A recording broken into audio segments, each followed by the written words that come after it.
Hey, I'm Salem. I tell scary stories that sneak into your dreams and tickle your spine. So grab your blanket and a snack if you're brave enough. Stay if you dare, because once the story starts, you can't look away. The old attic smelled like turpentine and dust. Cracked windows filtered the gray morning light into pale stripes across the room, illuminating dozens of canvases leaning against every wall. Each one bore something monstrous: elongated limbs, eyeless faces, and mouths that stretched too wide. Elijah Crane sat hunched over his easel, brush trembling in his hand. His latest piece stared back at him, a creature with twisted horns and a grin too human. He hadn't named it yet. He never named them. Naming made them feel real. Outside, the rain had been falling for days, hammering against the roof like impatient fingers. Elijah welcomed the storm. It drowned out the noises, the faint whispers he sometimes heard at night, the creak of the floorboards when no one else was home. He dipped his brush into crimson and whispered to himself, "Just paint, don't think." The birth of fear. Elijah had always painted strange things. Even as a child, while other kids drew animals or superheroes, he painted shadows with teeth. His mother used to say he was born with too much imagination, that he saw things others couldn't. Now, at 32, that imagination had become both his livelihood and his curse. His horror paintings sold well online.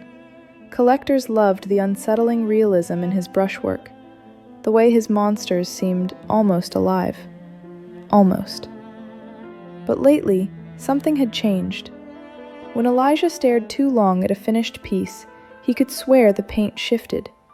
The eyes blinked. The mouths twitched. Once, he even thought he saw one of his creatures breathe.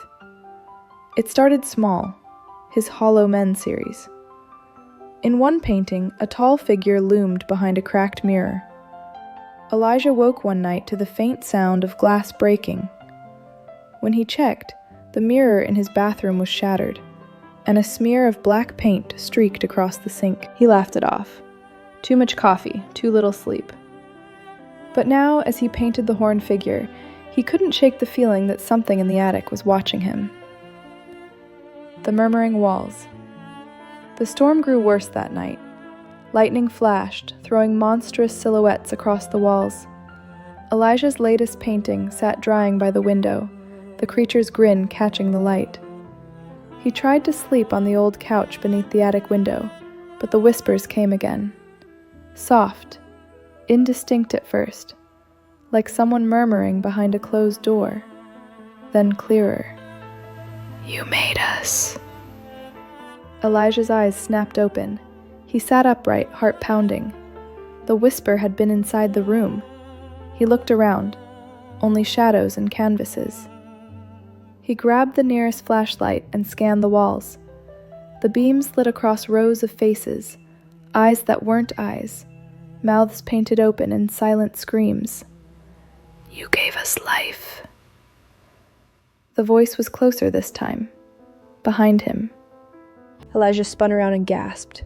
The horned creature, the one he'd painted hours ago, was no longer flat against the canvas. Its painted hands were reaching outward, stretching through the frame as if the surface were liquid. The flashlight clattered from his hand. He stumbled backward, slamming into another painting. That one, a faceless woman with hair like smoke, seemed to tremble beneath his touch. "No," he whispered. "No, no, no." He bolted down the attic stairs, heart hammering, feet slipping on the wood. The whispers followed, soft and slithering. "Don't run from your creations, Elijah." He locked himself in the kitchen, pressing his back against the door, sweat beading on his forehead. Silence. Then, a slow, rhythmic tapping on the other side of the door. 3 knocks. Pause. 3 more. He squeezed his eyes shut and covered his ears. When he opened them, morning light was streaming through the window. Had he fallen asleep? The painting that bled. The next day, Elijah tried to convince himself it was just exhaustion. He hadn't slept properly in weeks. His imagination was playing tricks. Had to be. He went back up to the attic. Everything was normal. No footprints, no sounds, just paintings. Except, one canvas was different. The horned creature's painting, the one that had reached for him, had changed. A streak of red now dripped down from its mouth. Paint, maybe, or blood. He stepped closer. The smell hit him, metallic, unmistakable. Elijah stumbled back, bile rising in his throat. "It's just paint. It's just paint," he muttered, but the words felt hollow. The creature's grin seemed wider now, the eyes more focused, as if it knew. He grabbed a rag and wiped at the red streak, but it didn't smear. It soaked into the cloth like fresh liquid. He dropped it, hands shaking. He'd had enough. He covered every canvas with old sheets. He locked the attic door and threw the key in the drawer downstairs. Then he made coffee, trying to quiet the storm in his head. But that night, as thunder cracked overhead, Elijah woke to a soft, dragging sound coming from above, like something heavy sliding across the floor. The attic door. By the third night, Elijah hadn't slept at all.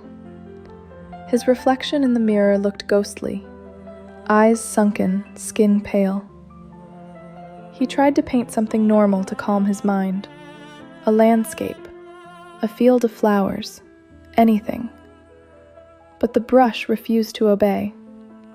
No matter what he tried, the shapes came out wrong. Twisted trees, distorted faces in the clouds. His hand moved on its own, sketching figures that shouldn't exist. When he came to his senses, he'd painted 3 new creatures. A skeletal thing crawling on hands too long. A woman whose smile split her face in half. And a figure made entirely of darkness.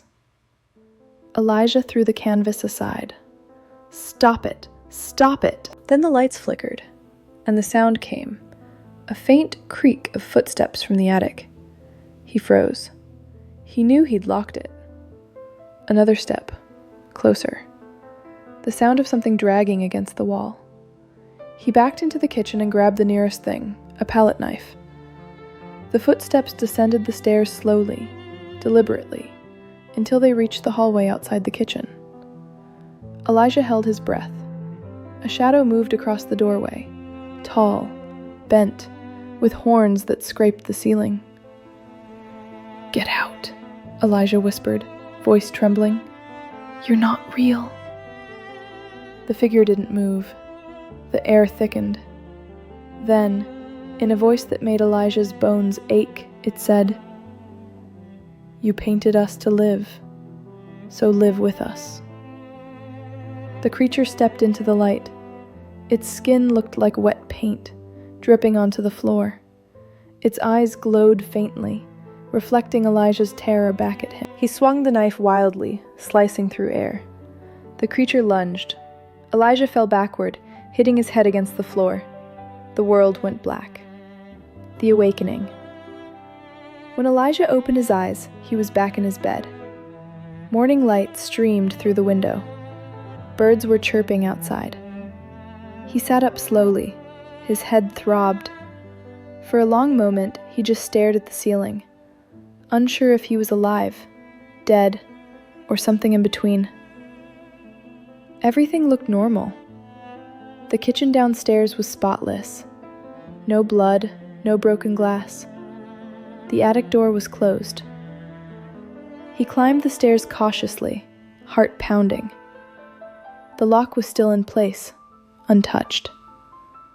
He hesitated, then opened it. The attic was bright and calm. All the canvases were covered, neatly stacked, just as he'd left them. The horned creature's painting stood untouched. No blood, no movement, just dried paint on canvas.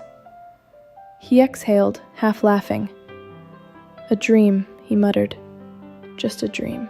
Relief washed over him like warm water. He went downstairs, made coffee, and tried to shake off the lingering unease. But as he poured cream into his mug, he noticed something on his wrist, a faint red smear like dried paint. He froze. Then he heard it, a slow, distant creak from the attic above. He set the mug down, staring at the ceiling. "It's not real," he whispered. The whisper came back, soft and mocking. "Then why are you still painting us?" The dream inside the dream. That night, Elijah sat in front of a blank canvas. He didn't remember getting there. The attic light flickered, the walls seemed to breathe. His hand moved, brush gliding over white space. He painted the horned creature again, this time with eyes like mirrors. In the reflection, he saw himself, asleep in his bed, twitching. The realization hit him like a thunderclap. He was still dreaming. He dropped the brush and stumbled backward. The attic warped around him, walls melting into shadows, the floor rippling like water. The canvases began to hum, their covered forms shifting underneath. "Wake up," he said. "Wake up! Wake up!" The horned creature's voice slithered through the darkness. "You already did." The sheet covering one of the paintings slid to the floor. Beneath it was him, Elijah, standing in front of an easel, eyes closed, painting endlessly. Another canvas showed him sleeping, another screaming, another staring into the dark. Each one a different version of himself. He turned toward the horned creature. "What are you?" The grin widened. "We're what you made. We're what you fear." "I want to wake up." "You can't wake up from what you are." The creature stepped forward, its form melting and reforming.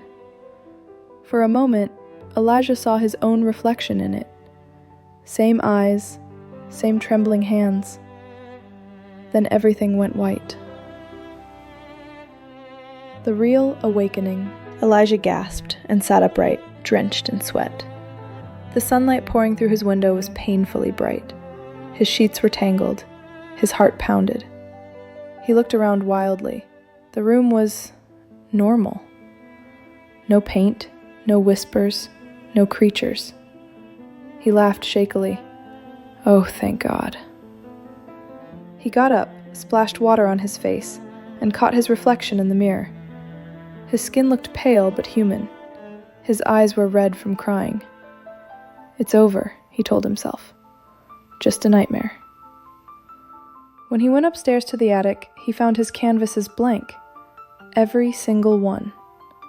Not a trace of color or brushstroke. Even his paint tubes were gone. The brushes lay neatly on the table, dry and clean. He blinked. That's impossible. Then he saw it. A single canvas standing apart from the rest. A new one. He didn't remember painting it.